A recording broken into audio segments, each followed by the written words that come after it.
북한 선교의 비전과 또 이 사명에 대해서 함께 나눌 수 있어서 정말 영광이고 감사하게 생각합니다. 참고로 저는 우리 정원기 목사님의 소개로 결혼을 한 사람입니다. 그래서 이제 거의 사실상 반노예라고 할 수 있습니다. 오라면 오고 가라면 가고 이렇게 불러주셔서 이 복된 자리에 초대해 주셔서 얼마나 감사한지 모릅니다. 저희 아내는 이제 사직동 교회에서 대학부 간사 사역을 할 때 제가 서울에서 서울 영동교회라고 거기서 이제 강도사로 사역을 할 때 이렇게 연락이 왔습니다. 그래서 어느 날 민수야 뭐하냐? 그때 제가 교회에서 이제 공부시켜줘서 장신대 교육대학원 과정을 교직과정까지 하고 있을 때거든요. 그래서 딱 다음 날이 이제 마지막 시험을 앞두고 있는 기말고사 기간이었습니다. 그래서 이제 늦은 나이에 또 학부생들하고 이 종교교사 교직 과목을 또 시험을 쳐야 되기 때문에 엄청 정신이 없었습니다. 전화가 왔는데 빨리 좀 끊어주면 좋겠는데 뭐 할 말이 있는지 이렇게 뜸을 들이시더니 민수야 너 주말에 내려올 수 있냐 그러는 거예요. 그래서 형님 제가 지금 시험 공부하느라고 잠도 못 자고 너무 힘들어서 쉬어야 될 것 같은데 혹시 무슨 일입니까? 했더니 지금 내가 어딘지 아냐 그러시더라고요. 그래서 예, 어디신데요? 했더니 지금 따님이 그 수술을 앞두고 있다고 그때 이야기하시더라고요. 그래서 무슨 일입니까 이게? 했더니 둘째 따님이었나요? 하여튼 제 기억에는 그랬는데 이제 수술실에 들어간 상황이 기도하고 있다고 하셨어요. 그래서 제가 너무 놀랐습니다. 근데 지금 자녀를 위해서 기도하는 중에 왜 갑자기 그 간사님 얼굴과 네 얼굴이 떠오르면서 자꾸 이 마음을 어지럽히는지 모르겠다. 그러셔서 뭔가 둘에게 뭔가 하나님께서 특별한 만남을 허락하시지 않을까 이런 이야기를 하시길래 여러분 같으면 어떻게 거절할 수 있겠습니까? 네, 제가 거절을 못하고 이건 정말 하나님께서 뭔가 예비하심이 있나 보다 하고, 그러나 속마음은 그때 당시에 제가 36이었습니다. 늘 소개를 받으면 혹시나 하고 갔다가 역시나 하고 이렇게 돌아왔는데, 그래서 부산까지 내려오면 아깝잖아요. 서울에서 왔는데 시간과 돈과 여러 가지 참 많은 에너지를 써야 되는데 늘 어머니를 보고 갔어요. 그러면 덜 아깝잖아요. 근데 그날 토요일 날 왔는데 저희 아내를 딱 처음 본 순간 이 여자다. 네. 그래가지고 성격이 좀 급한지라 저희가 만난 지 소개받은 지 2달 만에, 그러니까 만난 지 3번 만에 제가 한번 내려가고 와이프 한번 올라오고 왔다 갔다 3번 만에 날짜를 잡고 상견례를 했죠. 4번째 만남은 상견례였고 1달 뒤에 결혼을 했습니다. 그래서 저는 청첩장도 못 돌렸어요. 근데 어쨌든 하나님의 은혜로 우리 정은기 목사님 덕분에 제가 장가를 갔습니다. 그래서 이렇게 우리 정은기 목사님 또 교회 참 은혜 가운데 부흥하고 있다는 소식을 듣고 꼭 오고 싶었고 어떤 교회인지 궁금했는데 이렇게 함께 예배할 수 있어서 너무나 기쁩니다. 좀 소개가 너무 길어서 여기까지 하도록 하겠습니다. 저는 서울에서 이제 앞에 나와 있는 대로 여명학교라고 하는 탈북민 대안학교의 협동교목으로 지금 이제 딱 10년째 사역을 하고 있고, 고신교단에는 고신총회 이걸 뭐라고 하죠? 직속기관으로서 통일선교원이라고 있습니다. 거기서 북한 선교학교 과정과 DMZ 투어를 담당하고 있는데 교육국장으로 직함이 이제 올해부터 생겨서 이제 그 역할도 돕고 있습니다. 그리고 저희 부부에게는 이제 아이가 없습니다. 그래서 아마도 이 북한 사역, 다음 세대 사역 하나님 하게 하신 게 아닌가 싶은데요. 부모 없이 또는 부모가 있어도 사실상 없는 것과 마찬가지인 고아와 같은 아이들 하나님께서 품게 하셔가지고 지금 그 봄봄하우스라고 하는 앞으로 넘겨주세요. 봄봄하우스라고 하는 그 그룹홈에서 지금 제가 4명의 북한 출신 또 북한 배경의 탈북민 자녀들과 함께 살고 있습니다. 그래서 먼저 온 통일을 함께 살아가고 있는데, 함께 사는 데서 오는 불편함보다는 함께 사는 데서 오는 다이나믹이 훨씬 더 우리를 설레게 하고 즐겁게 하는 삶을 살고 있습니다. 그리고 통일소망선교회라고 탈북민 구출 양육기관에서 지금 이제 8년 차네요. 이제 내부감사 역할을 맡으면서 이제 현장 사역을 지원하고 또 함께 또 전략을 또 함께 이제 세우고 하는 일을 돕고 있고요. 서울 영동교회는 제가 부목사로 섬겼던 교회인데 거기서 통일선교부를 담당했습니다. 뭐 사실 통일선교부 담당이라고 하지만 그냥 지교회 부목사로서 교육부서도 하고 또 청소년 사역도 하고 교구도 하고 또 어르신 부서도 맡고 별의별 걸 다 하면서 사실 원래 교회 이 부서 사역이 거의 없던 부서인데 이제 제가 기도 모임에 함께 참여하면서 사실상 이제 그 부서를 맡듯이 돼가지고 이 사역이 이제 어떻게 보면 일어나게 됐습니다. 저는 평범한 부목사였습니다. 부끄럽지만 전도사 때부터 항상 위만 바라보며 살았던 사람입니다. 하나님만 바라보며 살았다 이런 뜻이 아니라 어떻게 하면 좀 더 좋은 교회, 어떻게 하면 좀 더 좋은 조건과 환경을 따라서 지금보다 더 나은 사역의 어떤 그런 환경을 찾아서 늘 위를 바라보면서 살았던 것 같습니다. 그래서 섬기려 하기보다 섬김을 받으려 했던 것 같고 어린 나이임에도 누가 저를 조금이라도 하대하거나 무시하면 굉장히 기분 나빠서 그것 때문에 잠이 안 오고 그렇게 자존심 세고 교만하고 참 어떻게 보면 어리숙한 그런 사역자로 살았던 것 같습니다. 그런데 하나님께서 어느 날 담임 목사님을 통해서 저에게 여명학교라고 하는 그 탈북민 사역 현장에 초청해 주셨습니다. 배목사죠. 그때는 이제 결혼을 하고 목사가 됐을 때인데 배목사, 내가 여명학교라고 혹시 너가 들어봤냐? 예, 제가 여기 안 그래도 학교에서 그 수업 중에 그 탈북민 학교 이야기 나와서 그때 탐방 갔다 온 그 보고 제가 들은 적이 있습니다. 탈북민 학교 아닙니까? 했더니 맞다고 하시는 거예요. 교회가 이사로 섬기고 있던 교회인데 후원을 하는 교회인데 와서 설교를 해달라고 한다는 거예요. 근데 내가 청소년들에게 설교하기 조금 부담스러우니까 자네가 좀 가면 좋겠는데 괜찮겠나? 그래서 제가 아이들에게 설교하는 거면 너무 제가 좋죠. 제가 가서 하겠습니다. 해서 제가 어느 날 그 학교 예배 시간에 간 겁니다. 근데 이제 여명학교는 지금 강서구에 있지만 구영강초등학교라고 하는 서울시 1호로 폐교가 된 학교에 이제 서울시에서 최초로 폐교가 된 학교에 대안학교가 들어간 케이스로 들어갔습니다. 사실 이제 이 학교가 이렇게 될 수 있도록 서울시의 그 남북교류협력국에서 엄청 많이 도와주시고 거기 팀장이었던 김인병 팀장님 서울시 의원들 찾아다니며 조례 바꿀 때 막 사인 받으시고 늘 힘써주신 분인데 아마 기독교인이었던 것 같아요. 그분이 안타깝게도 지난번 광화문 그 차량 돌진 사건 때 돌아가셨어요. 학교로서는 너무 큰 손실이었는데 어쨌든 이제 이 학교는 지금 이전을 앞두고 있는 좀 이슈가 있습니다. 여러분 기도해 주십시오. 올해 말까지인데 주민공청회를 11월 달에 해야 되는 상황이었는데 지금 뭐 AP기다 뭐다 막 여당이 정신없이 돌아가다 보니까 이제 여당 소속의 그 국회의원과 구청장이 이거를 이제 꼼꼼하게 따져서 사실은 이제 내보내려고 하는 그런 느낌이 많았는데 본인들이 너무 일이 많아가지고 미뤄져 버렸어요. 이제 그냥 눌러 있는 거죠. 지금 이제 그런 상황인데 이제 앞으로도 기도가 필요합니다. 여러분 생각나실 때 기도해 주시고요. 어쨌든 이 여명학교에 가서 제가 복음을 전하고 그날 돌아오는데 마음이 굉장히 불편한 겁니다. 자꾸 아이들이 생각이 나요. 그래서 와이프랑 이야기를 나누니까 아내도 고등학교 때 북한 선교에 대한 자기에게 비전을 주신 적이 있다. 그래서 그 이야기를 하더니 깜짝 놀랐습니다. 저도 가만 생각해 보니까 고등학교 때 부산에서 고교 SFC 활동을 하면서 모퉁이돌 선교회라고 아시나요? 그 북한의 성경책 전하는 일을 하는 그 북한 선교 초창기 단체인데 거기에 이삭 목사님이라고 대표가 오셔서 말씀 전하시는데 성경을 전하기 위해 사람들이 생명을 걸고 또 어떤 분들은 순교하고 이런 이야기 막 듣는데 마음이 막 뜨거워진 거예요. 고등학교 순수한 나이에 마음이 뜨거워져서 그때는 이제 신학을 하기로 마음에 서원을 결심을 했던 때였는데 주님 제가 만약에 북한에 교회가 세워진다면 가서 교회를 제가 세우는데 힘을 쏟겠습니다. 북한 교회 개척에 대한 헌신을 제가 하나님 앞에 서원 기도했던 것이 생각이 났어요. 아내랑 이야기하니까 이거 사인이다. 그래서 우리가 교회에서 하는 북한 선교 기도 모임이 있었습니다. 교육자 아무도 참여 안 하고 통일부에서 일하시던 어떤 장로님이 이제 통일이 다가온다 이러면서 이제 기도 모임을 하신 게 있었는데 거기 모임이 계속 진행이 되고 있었던 거죠. 교육자로 이제 기도하러 간 겁니다. 교인들이 너무 좋아하시더라고요. 그래서 자기들이 기도했던 응답이 됐다. 교육자가 왔다.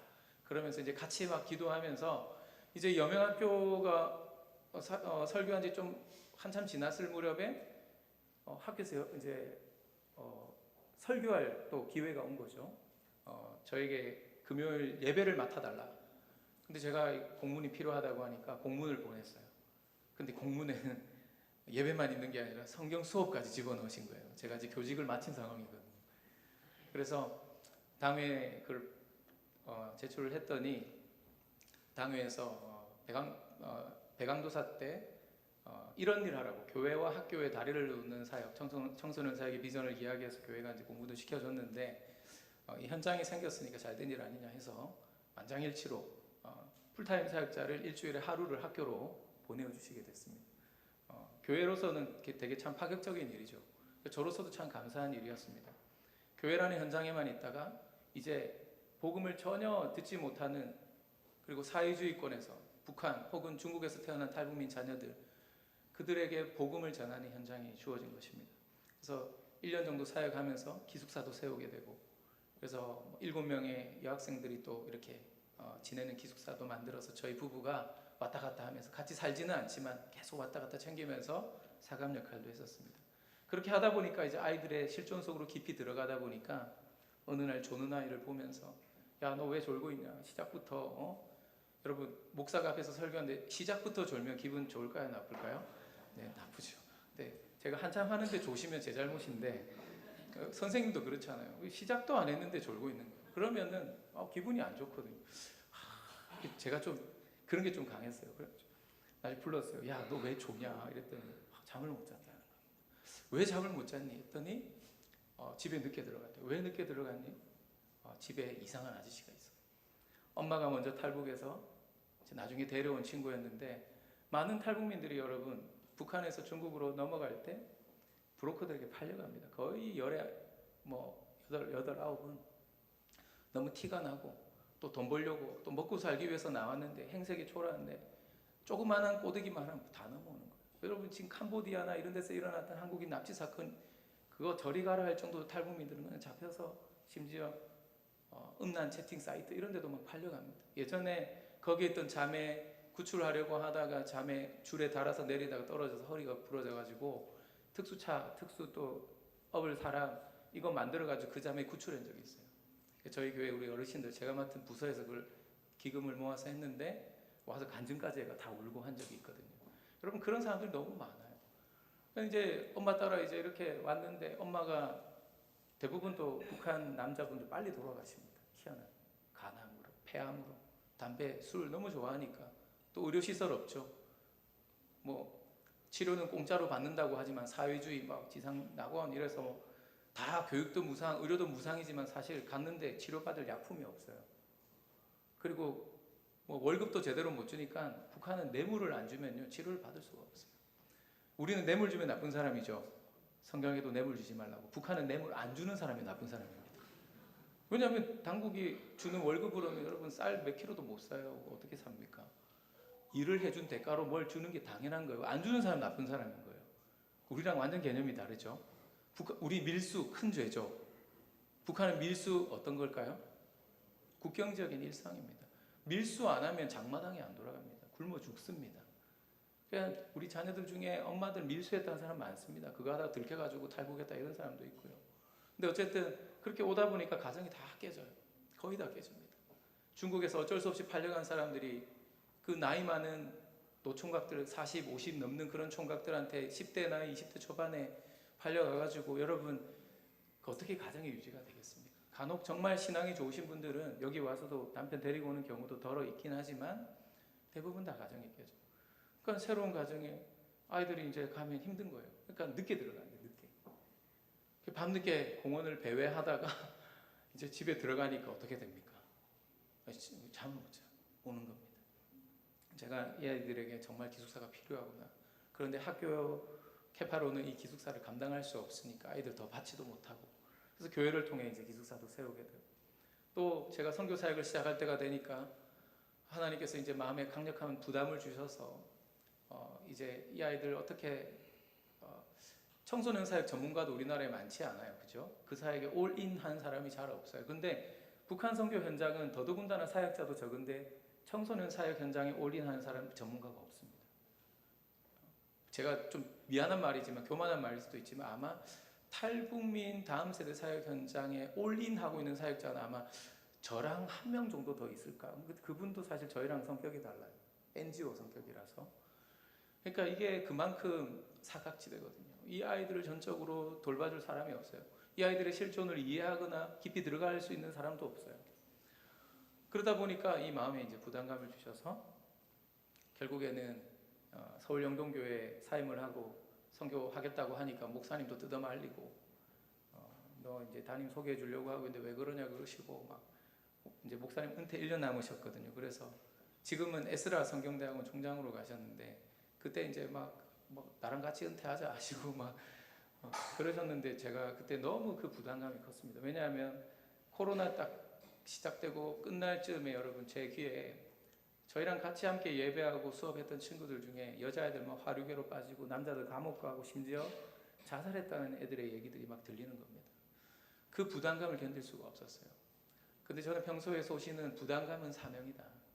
여러분 이제 주일학교 지나가다가 아이들 봤는데 쟤들 왜 저렇게 혼자 놀고 있지? 왜 돌보는 선생님은 안 보이지? 적지? 뭐 이러면 여러분이 교사하셔야 돼요. 밥을 드시는데 오늘 밥은 왜 이렇게 짜냐? 오늘 밥은 왜 이렇게 싱겁나? 오늘 반찬은 왜 이거밖에 안 되나? 그러면 여러분이 봉사하셔야 됩니다. 그렇지 않습니까? 부담감이 사명인 거예요. 부담감이 뭐다? 사명입니다. 오후에 이야기하겠습니다. 근데 여러분 그러다 보니까 이제 계속 이 깊어지는 거예요. 아이들의 실존 속에 들어가다 보니까. 그래서 이제 사실 서울 영동교회에서 하던 사역을 오늘 잠깐 조금 소개하고 말씀을 좀 나눌까 하는데 좀 시간이 가는 관계로 빨리빨리 넘겨주시면 좋을 것 같습니다. 네, 뒤로 넘겨서 사진부터 보여주시면 좋겠습니다. 네, 넘겨주세요. 뒤로. 예, 서울 영동교회는 이렇게 북기모라고 해서 한 달에 한 번 목요일 저녁에 둘째 주간에 이렇게 기도 모임 계속 넘겨주십시오. 예, 그래서 제가 이제 이걸 인도하기도 하고 지금도 교회는 사임했지만 파송 선교사지만 또 할 때마다 가서 돕고 있습니다. 예, 다음 사진. 그리고 이제 서울 영동교회가 그동안 많은 기관들을 통일선교 기관들을 후원하고 하는 일을 했지만 돈으로만 선교했어요. 근데 제가 이제 학교 현장을 가면서 아이들이 교회에 나타나기 시작하고 하다 보니까 이제 사람이 보이니까 사람을 키우는 일에 집중하는데 바로 이렇게 다음 세대 사역을 하게 된 겁니다. 그래서 이제 코로나 시절에 이 아이들 신학을 어떻게 좀 해야 되나 하다가 이제 본보모십이라고 해서 아까 여러분들이 하나님을 바라봄으로 인생의 봄이 온다 이런 컨셉으로 본보모십이 시작이 된 거죠. 그래서 이 본보모십을 통해 아이들이 신앙이 자라는데 이제 공부도 막 열심히 하려고 하는데 역량을 키우자 아카데미도 하고 또 지금 그룹홈도 하고 있지만 또 그 외에도 저희가 정착 지원 사역, 뭐 장학 사역이나 이런 것도 하고요. 오후에 보여드릴게요. 단기 선교도 저희가 나갑니다. 이번 6월 말 7월 초에도 갔고 또 제주도 혹은 이제 내년에는 동남아 제3국에서 우리 또 자녀들 모아가지고 아직도 한국에 못 들어오고 해외에 있는 탈북민들의 자녀들을 불러서 이제 우리가 캠프도 합니다. 그런 여러 가지 사역들을 하고 있고요. 네, 넘겨주십시오. 이제 선교 훈련도 하고 또 기도 훈련도 하고 말씀 훈련도 하고 계속 넘겨주십시오. 넘겨주십시오. 네, 이렇게 여명학교에서는 금요일마다 이제 예배를 드리는데 이제 교회에서 지원해서 이렇게 방송 장비도 만들어서 저 멀티실에서 이제 예배를 합니다. 이제 졸업생들이 와서 섬기기도 하고 개강 캠프를 할 때는 사역자들을 불러서 함께 찬양팀을 이제 콜라보해서 또 아이들 예배를 경험하게 하고요. 우리가 이제 온라인 모임으로 코로나 기간에 아이들의 신앙을 다시 회복시키기 위해서 이렇게 캠프를 돕던 사역자들과 일부 졸업생들이 함께 의기투합해서 이렇게 이제 온라인으로 들어와서 또 쿠폰 보내줘서 치킨도 같이 먹으면서 막 교제도 하고 이러면서 이 커뮤니티를 유지했는데 한 2, 3년 지나니까 리더 그룹이 나온 거죠. 그 다음 사진. 그래서 아이들이 그러는 겁니다. 목사님 이제 대면이 시작이 됐는데 우리 동생들도 불러요. 학교 재학생들. 그동안 졸업생 위주로 모였는데 그래서 재학생들도 불러서 이제는 한 5, 60명이 모여서 함께 예배합니다. 매번 모임 때마다 외국에서 한국에 오신 또 북한 사회에 관심 있는 청년들 또 외국분들 또 많이 오셔서 함께 예배하고 있고요.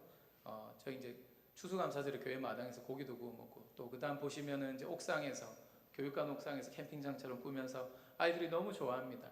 어디서 받지 못했던 사랑 교회에서 정말 정성스럽게 해주시는 밥 먹으면서 그 사랑 느끼고요. 저도 어릴 때 아버지가 안 계시고 어머니 일하시느라고 돌볼 사람이 없었는데 시골 교회에서 지나갈 때마다 교인들이 와서 밥 먹어라 여기 와서 뭐 먹어라. 그 사랑 많이 받았어요. 그래서 그 덕분에 믿음 안에 뿌리 내린 것 같아요. 아이들이 교회의 사랑 잊지 않죠. 이제 너무 반가워하고 인사합니다. 저희가 세운 영동 기숙사인데 잠실에 있습니다. 넘겨주시고요. 예, 우리 같이 사는 친구들과 또 시험 기간에 가서 남자 기숙사일 때 했던 거고요. 그다음 이제 여자 기숙사로 지금 바뀌었는데 옥상에서 저렇게 고기도 구워 먹고 또 넘겨주시고요. 네, 넘겨주시고요. 너무 예쁘죠? 네, 그리고 저희 단기 선교 작년에 갔던 건데 올해도 갔고 작년은 우리 라후족이라고 고산족을 섬겼고 올해는 미얀마 난민들이 지금 태국에만 300만이 있습니다. 선교사님 말씀으로 공식 300만이지만 비공식 800만. 우리도 아이들이 난민 정서가 있잖아요. 난민의 경험이 있고 그래서 누구보다 그 공감대를 가지고 선교 현장에서 너무나 빛과 같이 잘 쓰임 받아요. 선교사님들이 놀랍니다. 숫자는 작은데 역대원 선교팀 그 어느 팀보다 가성비 높은 팀이다. 10명도 안 되는 애들이 30명 할 일을 다 한다. 근데 불평하거나 짜증내는 애 한 명 없고 벌레 나오고 모기 막 있고 개미 나오고 도롱뇽 나와도 아무도 쫄거나 막 놀라는 애들 없고 짜증내는 애 없다는 거. 불평하는 애 없어. 푸세시 화장실도 불평하지 않아요. 왜? 이미 다 중국에서 북한에서 다 경험하고 왔거든요. 선교적 자질이 있는 애들이 너무 감동하시더라고요. 그리고 우리 여기 이 아이들은 제3국 이제 저 큰 나라가 있죠. 예, 우리 탈북민들이 거기서 지하교회를 구성하고 있거든요. 그 리더들의 자녀들 불렀어요. 왜냐하면 그들의 자녀들은 거기서 복음 못 전해요. 잘못했다가 엄마가 북한으로 추방될 수 있습니다. 중국이 요즘에 옛날에는 탈북민 여성들 발각되면은 북송시켰는데 이젠 중국의 시골들이 붕괴가 되고 있기 때문에 탈북민 여성들이 시집을 와줘야 이게 유지가 되잖아요. 그러다 보니까 거소증이라는 걸 줘서 공민증은 안 주지만 주민증은 안 주지만 거소증을 줘서 합법적으로 거하게 해주지만 남한행을 시도하거나 교회를 다니거나 뭐 이런 식의 뭔가 종교활동을 하면 북송시켜버립니다. 그러니까 굉장히 저희가 보완으로 이거는 이제 아름아름 펀드레이징을 해서 이 사역을 합니다. 그때 이제 13명이 와서 5명이 결신을 했습니다. 그래서 다음 사진 이 친구들 이렇게 다음 사진 이때 여러분 한족 아버지도요 자기 자식 귀하니까 따라온 분이 계셨는데 예수 영접하고 돌아가서 자기 예배 같이 드리겠다고 한 적도 있어요. 여러분 북한 선교 현장이 북한 선교만이 아니라 이 동아시아의 복음의 전진 기지 역할을 하고 있습니다. 나중에 제가 오후에 말씀드리겠지만 지금 동남아 지역 우리가 알고 있는 사회주의권 국가들 이제 개방되고 있는 곳들 또 남미의 여러 국가들 아프리카의 이런 국가들 동유럽권의 나라들 흔히 말해 글로벌 사우스 그러니까 선진국이 아닌 개발도상국이라고 불렸던 나라들 중에 개신교가 부흥하는 지역에서 선교 후보생들이 일어나는데 북한 선교하겠다는 사람들이 막 나타나고 있어요. 그들에게 땅끝. 그들이 문화적으로 복음적으로 흘러갈 수 있는 곳이 몇 나라 없는데 북한이 그 중에 하나거든. 게다가 무비자로 갈 수 있어요. 놀라운 일이죠. 한국 사람, 미국 자본, 한국 자본 북한 절대 못 들어갑니다. 지금 북한이 열었거든요. 근데 외국 국적자는 들어가요. 한국 사람도. 근데 전혀 못 들어가요. 근데 외국 사람들을 일으켜서 하나님이 이제 북한 선교의 문들을 열고 계세요. 한국에 남미에 있는 많은 분들이 와서 지금 북한에 실제로 들어가고 있고 다음 달에도 들어가는 분 계시고 하여튼 굉장한 일들이 일어나고 있어요. 여러분 하나님이 하시는 일은 정말 놀랍습니다. 우리 본본마우스에 같이 사는 친구들인데 저 왼쪽에 제일 앞에 있는 이 친구가 해산 출신 우리 강연인데 동국대 철학과 미디어 커뮤니케이션 복수 전공하는데 지난 2학년 2학기 때 올 A 플러스 받았습니다. 이 친구는 정말 앞으로 이런 친구들은 잘 성장하면 앞으로 통합 한반도, 통일 한반도 시대에 귀한 일꾼이 될 거라고 봐요. 저는 왜 이 탈북민들이 중요한가? 왜 이 다음 세대가 특히 중요한가? 어른들은 생각이 잘 안 바뀝니다. 늘 도움받으려고 하고 누군가가 해줘야 되고 그런 사회주의권에서 내재화된 어떤 그런 나쁜 습성이 있어요. 근데 아이들은 바뀌어요. 열심히 공부하고 인정받고 또 좋은 기회가 열리면 열심히 노력합니다. 그래서 이 아이들을 위해서 훈련시키고 아까 광현이 같은 친구는 아마 여러분 앙겔라 메르켈 동독 출신인 거 아시죠? 한스 요아킴 대통령 동독 출신인 거 아시나요? 통합 독일의 많은 지도자들이 동독 출신의 사람들입니다. 근데 서독의 교육을 받았죠. 왜? 아버지가 서독에서 파견된 목사였거든요. 독일은 종교개혁 때문에 그 전통이 너무 강해서 공산화됐지만 교회는 무너지지 않았어요. 다만 동독의 신학교는 다 사라지고 서독의 목사들이 파견되어서 동독교회를 목회를 했었습니다. 이걸 아시는 분 많지 않더라고요. 그래서 여러분 라이프치히 그 평화 기도 운동을 통해서 동독 지역의 그 양심 세력들이라고 할 수 있죠. 기독교인들을 중심으로 한 그들이 평화 기도 운동 행진이 일어나면서 이게 들불처럼 일어나다가 베를린까지 번져가지고 베를린 장벽이 무너진 겁니다.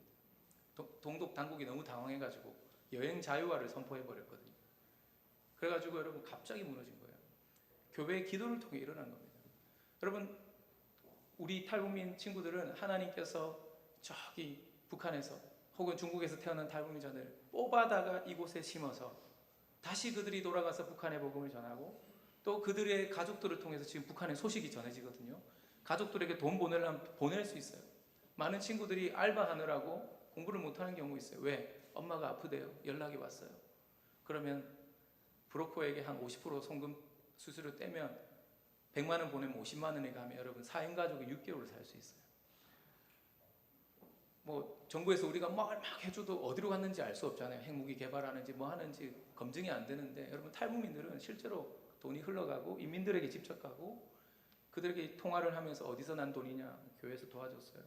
교회가 뭐 하는 곳이야. 예수님 믿는 사람들 모인 거. 예수님 누구야? 우리를 위해 십자가에서 죽어주신 구세주세요. 예수님 믿어요. 엄마도 구원받아요. 하면서 여러분 자연스럽게 여러분 복음이 전해집니다. 놀라운 일들이 일어나고 있는데 이건 또 오후에 이야기하도록 하겠습니다. 자꾸 궁금하게 오실 것 같아가지고. 네, 어쨌든 교회를 통해서 통일선교주일이라는 걸 또 했었습니다. 그래서 통일선교주일 온종일 이렇게 낮 예배는 통일선교 북한 선교 전문가가 말씀을 전하고 또 저렇게 아이들과 같이 특성도 하고 북한 음식도 먹고 게임도 하고 다음 사진. 네, 그래서 이렇게 사진전 또 활동하는 아이들 활동하고 또 학교에 이런 예배하는 모습들 사진들도 보여드리고 또 북한 음식 저렇게 먹고 저기 보시면 아이를 안고 있는 저기 이마 살짝 벗겨진 분이 정영신 목사님. 우리 고신의 유일한 탈북민 교회 가양동에 있습니다. 서울 강서구에 제일 왼쪽에 사모님 애를 안고 있는데 지금 많이 컸어요.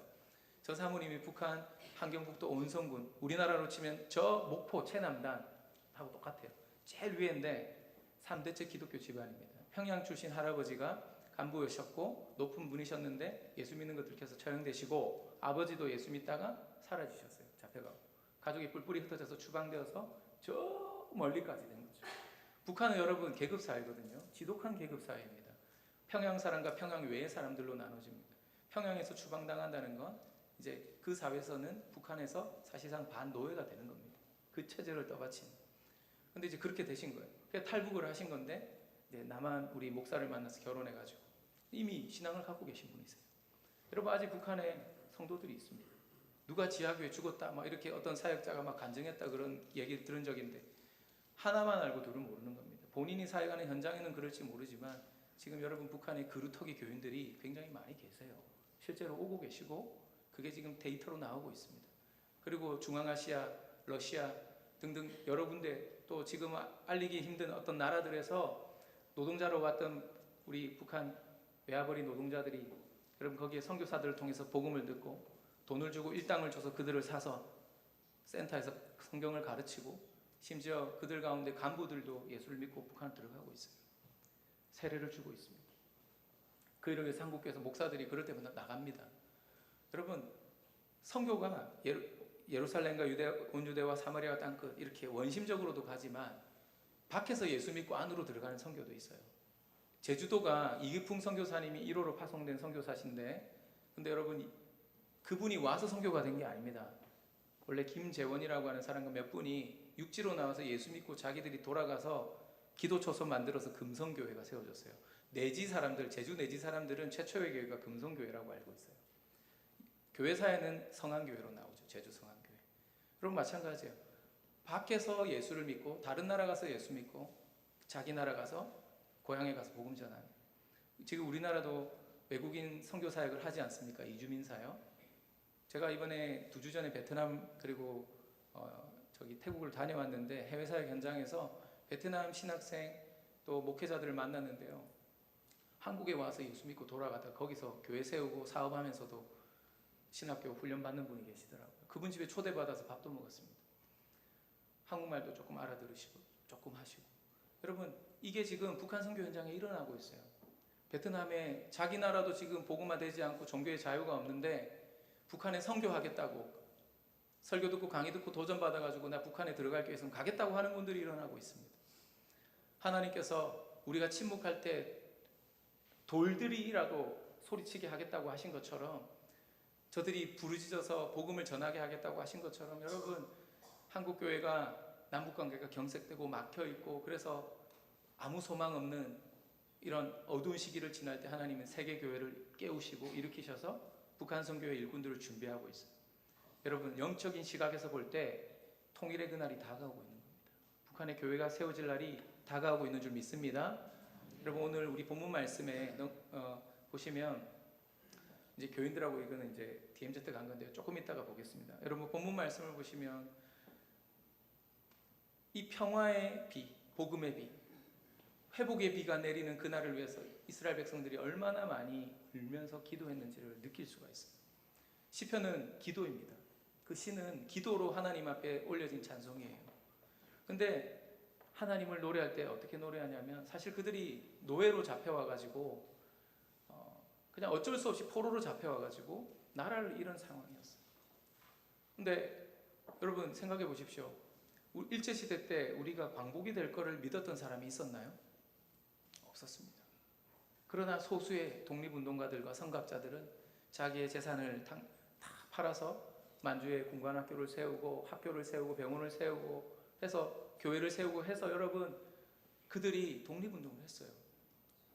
그래서 사대문 안에 그분의 땅을 밟지 않고는 지나갈 땅이 없다고 할 정도의 그 유명했던 우당 이회영 선생, 여러분, 이분은 가족들 중에 굶어 죽은 사람도 있습니다. 지금으로 치면 이재용, 이건희 회장 그런 규모의 재산가였는데요. 그거 다 팔아다가 신흥 무관학교 세웠죠. 근데 여러분, 그렇게 비참하게 죽어갔지만 여러분, 그런 선각자들이 계셨기 때문에 우리가 주권을 가진 독립국으로 인정을 받아서 2차 세계대전이 끝난 이후에 그래도 나라를 찾을 수 있었어요. 비록 반쪽이지만. 여러분, 그 당시에 우리가 절대 넘볼 수 없던, 이길 수 없다고 생각했던 형님국가 중국을, 청나라를 이겼고, 서방의 강대국이었던 러시아를 이긴 일본을 우리나라가 이기고 독립할 수 있다고 누가 생각할 수 있었겠습니까? 아무도 독립의 희망마저 품지 않던 그때 이 땅의 독립을 위해서 우리 선조들이 자신의 삶을 던진 거죠. 여러분, 지금 남북이 막혀 있고 경제 격차가 50배고, 이 50배를 극복하려면 얼마나 많은 우리가 경제적인 부담을 져야 되겠습니까? 그래서 통일은 하면 안 돼 라고 생각하는 견해가 더 많아지고 있는데, 근데 또 이런 조사가 있답니다. 북한이 붕괴되면 북한은 누구의 것입니까? 1. 미국, 2. 일본, 3. 중국, 4. 러시아, 5. 한국. 여러분 몇 번? 예? 당연히 5번. 그죠? 아, 깜짝 놀랐어요. 당연히 우리 거지. 그죠? 근데 통일을 해야 되냐 말아야 되냐? 안 하는 게 좋다. 이런 모순이 어디 있습니까? 그러니까 우리가 지는 부담이 두려운 거예요. 그렇지 않습니까? 근데 여러분, 미래적으로 보십시오. 모든 것이 좋은 쪽으로 가게 돼 있어요. 물론 치러야 될 희생은 분명히 있을 것입니다만, 더더군다나 여러분, 모든 경제적인 거, 뭐 정치적인 거 다 떠나서 성경적 의미에서 여러분, 우리는 평화를 이루며 살아야 될 그리스도인들인데, 북한은 지금 어떻습니까? 우리랑 증오하며 적대하며 크리스찬으로서 우리의 평화를 이루고 살아가는 것에서 가장 큰 걸림돌이에요.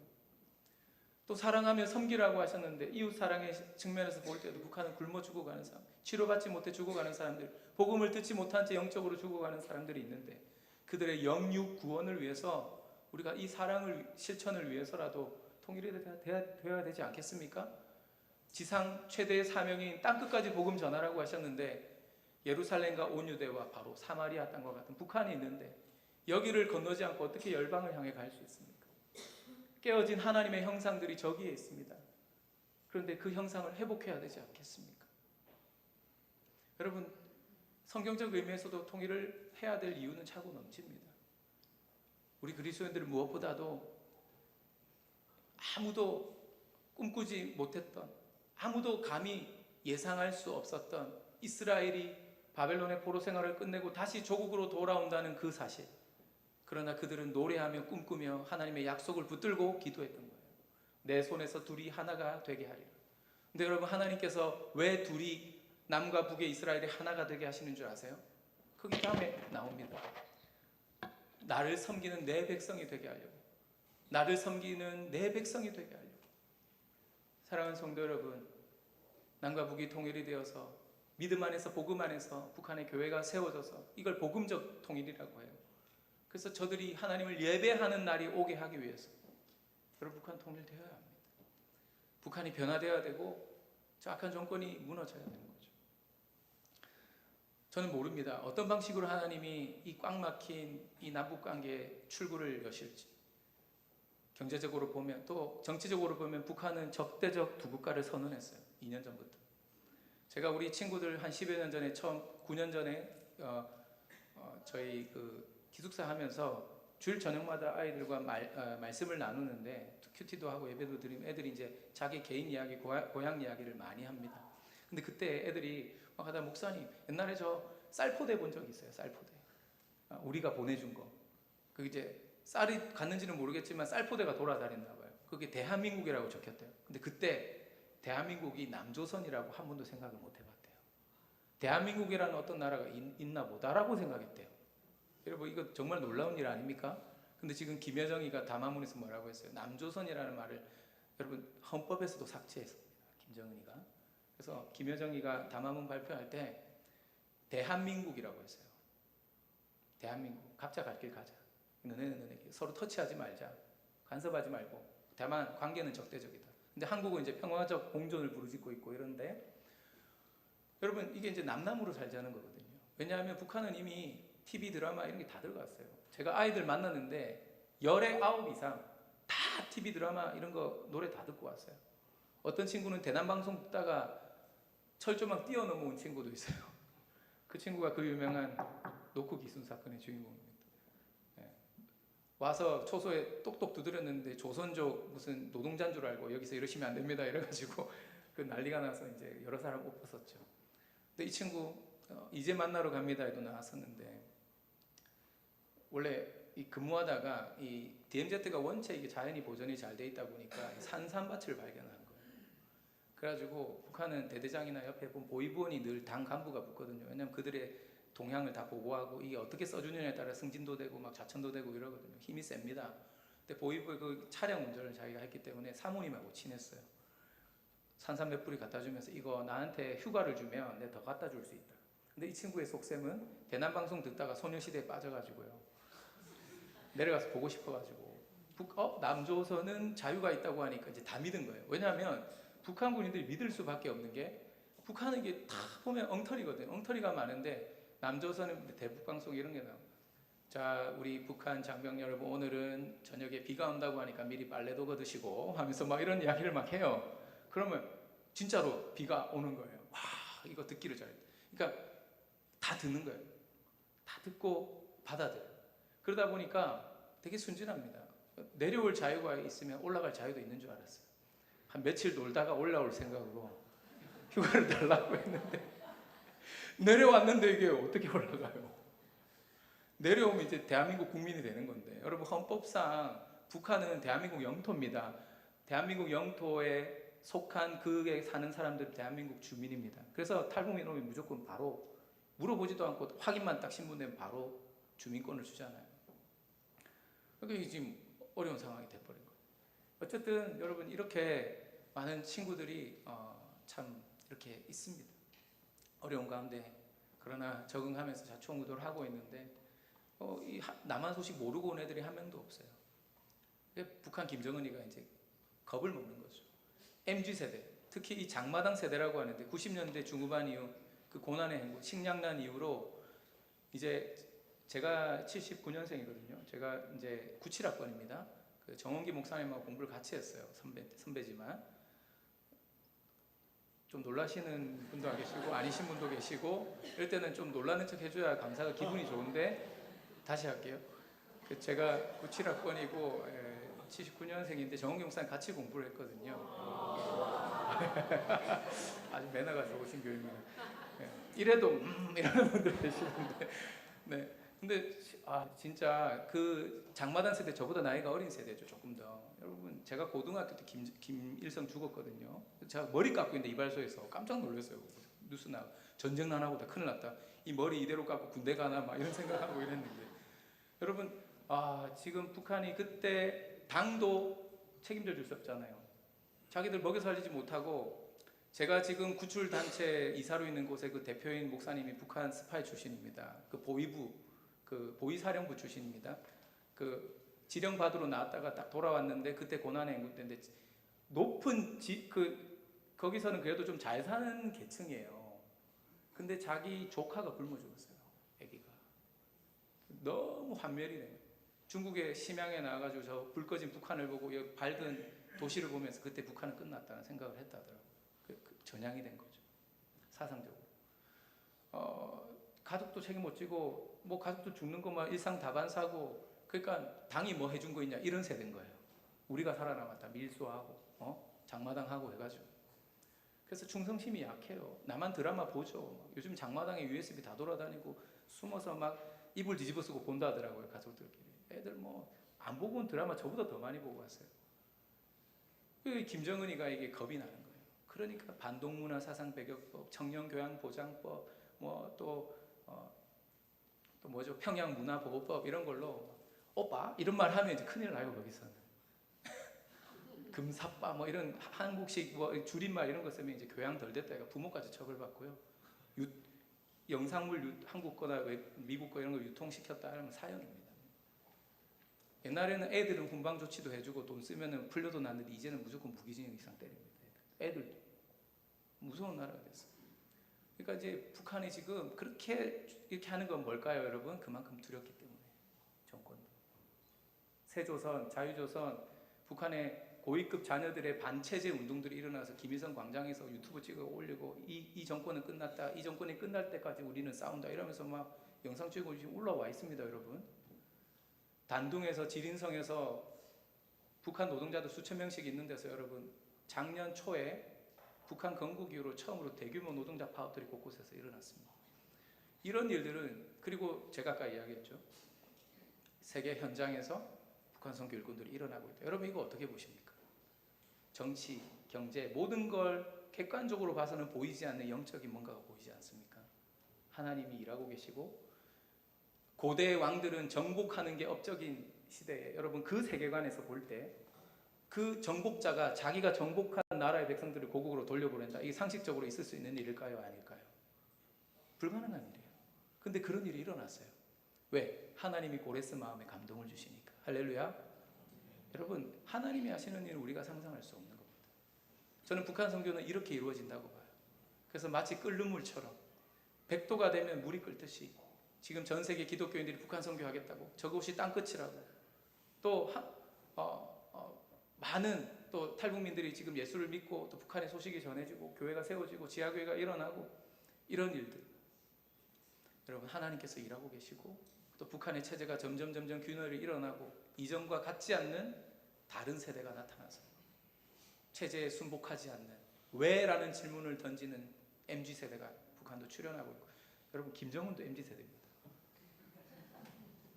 조국 통일 3대 원장 기념탑, 우리로 치면 남대문 같은 거예요. 주체혁명을 위해, 주체사상의 목표는 주체혁명, 적화통일입니다. 남한을 미제 식민 지배로부터 해방시켜서 우리 주체적으로 민족 독립을 이루어야죠. 그게 주체혁명이거든요, 적화통일. 근데 통일이라는 말을 빼버렸어요. 그리고 조국 통일 3대 원장 기념탑 폭파시켜버렸어요. 평양 사람들도 놀래 자빠졌습니다. 유은 통치를 전통으로 삼는 북한에서, 저 북조선이라는 단어가 나오려고 그래요. 남조선 인민들 앞에서 오랜만에 설교를 하니까 제가 용어 가지고 그래서 북한에서 여러분 없던 일이 일어나고 있어요. 김정은도 선대 유은 통치 안 하는 거예요. 이 MZ세대예요. 걔도, 그 친구도 누가 뭐라든 내가 내다 이거예요. 내 생각과 내 주장, 내 이익이 중요한 세대. 여러분 이제 하나님 나라 다 가고 있습니다. 그런데 한국은 지금 남북으로 갈라졌을 뿐만 아니라 좌우로 갈라져서 서로 싸우고, 함께 힘을 합쳐서 우리가 통일을 이루고 북한의 교회가 세워질 날을 위해서 함께 기도하고 힘을 모아도 모자랄 밤에, 여러분 우리는 이렇게 살아가고 있어요. 여러분 아하방 시대에 이스라엘이 얼마나 타락했습니까? 선지자들 잡아 죽이고 막 바알 신당들 세우고 여호와 신앙을 막 없애려고 했잖아요. 엘리야도 죽이려고 하고 도망가고. 그러나 하나님께서 엘리야에게 내가 비를 지면에 내리리라 그 예언을 하시고 엘리야가 그걸 붙들고요 기도했어요. 그 약속의 말씀을 붙들고 여호와의 말씀이 엘리야에게 임하여 이르시되 너는 가서 아합에게 보이라. 내가 비를 지면에 내리리라. 그래서 7번 무릎을 파묻고 여러분 하나님 앞에 간절하게 기도를 했잖아요. 그러니까 저기 마른 하늘에 조그만한 비구름을 봤어요. 다른 사람들은 그게 비구름이라고 아무도 생각하지 않았어요. 그러나 약속의 말씀을 붙들고 기도한 엘리야의 눈에는 그게 보인 겁니다. 할렐루야. 여러분 성령 강림주일이 어떻게 시작됐죠?